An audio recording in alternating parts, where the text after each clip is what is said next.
Marko Begokin zorionak 3. postua gaurkoan behazein proba honetan, benetan maila ona eman dezuela taldean, oso aktibo ikusi dituztegu esaldietan eta baita ere azkeneko momentuetan, egun gogorra, baina polita ez?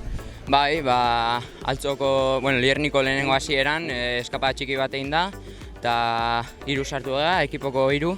Eta, azkenen harrapatu gaituzte, baina, gero berriz Liernin berriz aportu da, eta azkeneko laberriko igoeran, Belekin Mikel Untiakin jo naiz, eta metara itxi, Oso igoera bortitza izan da azkeneko laberrekoa.